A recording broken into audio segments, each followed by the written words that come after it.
अस्सलाम वालेकुम नाज़रीन। ड्रामा सीरियल कभी मैं कभी तुम की नेक्स्ट एपिसोड में हम देखने वाले हैं मुस्तफ़ा को शजीना के जाने के बाद ही इस बात का एहसास होता है कि शजीना ने बिल्कुल ठीक कहा था। खुशियों का पैसों से कोई ताल्लुक नहीं होता, क्योंकि आज मुस्तफ़ा के पास वो सब कुछ है जिसके पीछे वो भाग रहा था, मगर फिर भी वो खुश नहीं होता। इतने बड़े से घर और गाड़ी का क्या फ़ायदा जहाँ पर वो अकेला रह चुका है।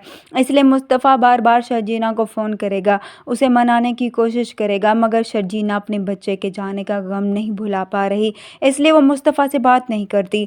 मगर अब उसकी माँ, जो मुस्तफ़ा को शजीना के लिए तड़पता हुआ देख चुकी थी, वो जानती है कि मुस्तफ़ा ने लापरवाही ज़रूर की है, मगर वो भी अपने बच्चे के लिए बहुत खुश था।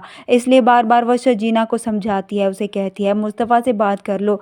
उधर अब मुस्तफ़ा की माँ को जब इस बात का पता चलता है कि शजीना माँ बनने वाली थी और अब उसका बच्चा इस दुनिया में नहीं रहा, तो उसे इस बात का एहसास होगा कि कहीं ना कहीं वो भी इस बात की जिम्मेदार है। ना वो इन दोनों के साथ वो सलूक करती और ना ही मुस्तफ़ा और शजीना घर छोड़कर जाते।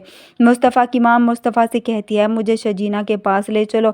मुस्तफ़ा का बाप भी शजीना के पास जाना चाहता था, इसलिए अब मुस्तफ़ा इन दोनों को शजीना के पास ले जाएगा, जहाँ पर मुस्तफ़ा की माँ शजीना के पास जाएगी, उससे माफ़ी मांगेगी, उसे बताएगी कि तुम और मुस्तफ़ा बिल्कुल ठीक थे, मैं ही गलत थी जो तुम दोनों के साथ बुरा सलूक करती रही। वो शजीना से कहती है ना मैं मुस्तफ़ा को इस बात का बार बार एहसास दिलाती और ना ही वो ऐसा बनता। अब वो शजीना के आगे हाथ जोड़ती है, उसे कहती है मुस्तफ़ा की ज़िंदगी में वापस आ जाओ।